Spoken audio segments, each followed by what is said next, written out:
So you've got a new person starting in your team. Fantastic. Well, here's what you need to do to make sure they get off to a really, really good start with you, your team, and your company. This is Productivity ACE. Let's get it done. The hiring process. Takes a lot of effort to get new people into your team. Hiring is one hell of a process. It takes ages. And I've seen it too many times where a hiring manager pulls out all the stops to get a great candidate in, and then when they arrive, the manager acts like they don't care. As soon as they sign the contract, it's like they're not interested. That reflects really badly on a manager, it reflects really badly on a team and a company, and it can really hamstring the productivity and motivation of the new person, and at worst can actually cause them to reconsider their decision to join you. So it's up to the hiring manager to make those first couple of weeks an absolute breeze for that new starter. They need to be enabled, energized, empowered. So here are 6 top tips that a hiring manager can do to engage that new starter, and hang around to the end because there'll be a bonus 7th tip as well. Let's get stuck into it. The first tip is make sure that they are welcomed. I once arrived at a new job to be greeted with the question, "Who are you? Do you want something?" It wasn't a great start. Make sure that any new starter has somebody to report to, somebody that they can sign in with or meet, to be introduced to the office, to be shown where to go, or that's ready to process their arrival and show them where they need to be. And make sure whoever that person is actually knows who they are and what they're there for. That first 5 minutes introduction to a company is really important. There's nothing worse than somebody wandering into a big office and just walking around not knowing where to go and not being met by anybody. The next tip is be ready. Now this seems obvious, but you'd be amazed by how often a manager is not ready for the arrival of a new employee. Sometimes they don't even know that there's going to be somebody turning up that day. Usually the hiring manager will have to perform some sort of onboarding tasks like approving access, email, IT systems, things like that. Well, make sure all of this has been done well in advance so that they can get to their desk, log on and start working. I once sat at an empty desk for a whole week because my new manager hadn't bothered to complete the requisite tasks to get my IT equipment set up. I was just sat there for a week, reading books, reading papers, but not really being very productive. It wasn't a deal breaker, but it certainly didn't leave me with a positive impression at the start.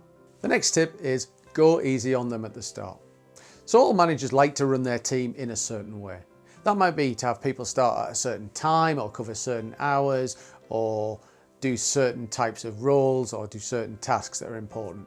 But be prepared to relax whatever rules that you have to facilitate the new starter.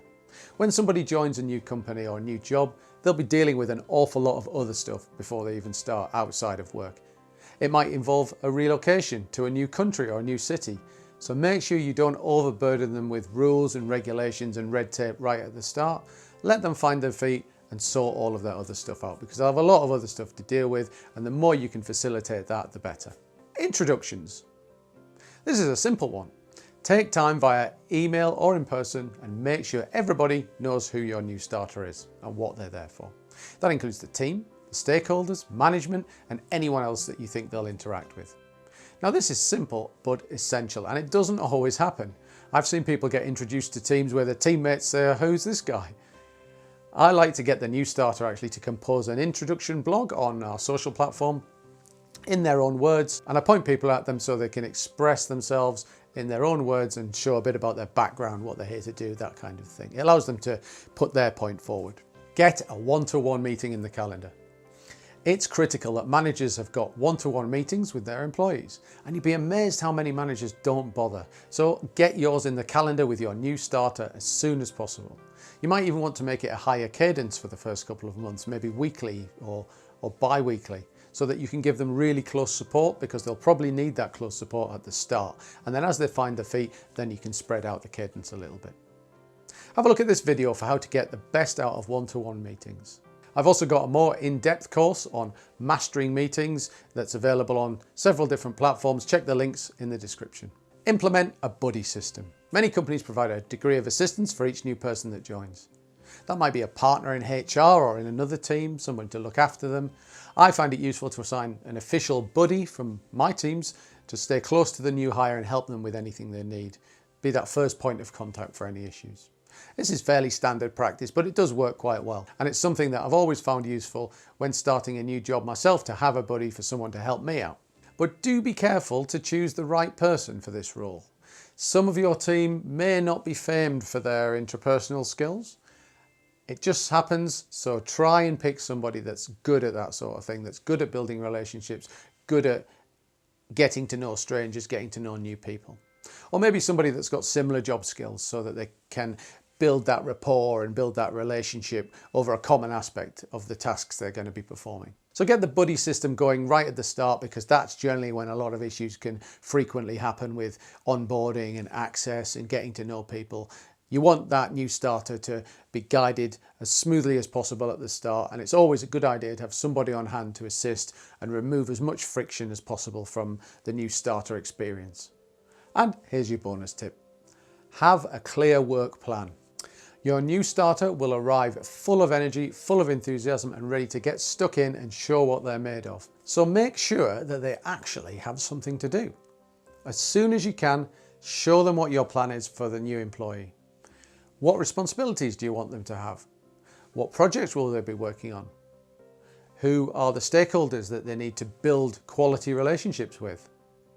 What will their day-to-day tasks be?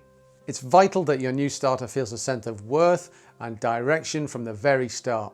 Make sure you take the time out to lay out your plans for them and show how you envisage they'll be able to contribute to the team, to the company, to the business, the value they'll be able to bring. Make them feel like they're really wanted. I've seen it before when a new starter literally has nothing to do and has to go scratching around for basic work to fill their time. That's really not good, and it can be incredibly demoralizing. I once started a new role and had nothing to do for 2 months. It was very frustrating. So follow those tips and you'll have a really good chance of ensuring that your new hire feels welcome and is ready to get stuck into making your team better. Welcoming new people on board is a really important aspect of being a leader, of being a people manager, and it's absolutely vital you get it right.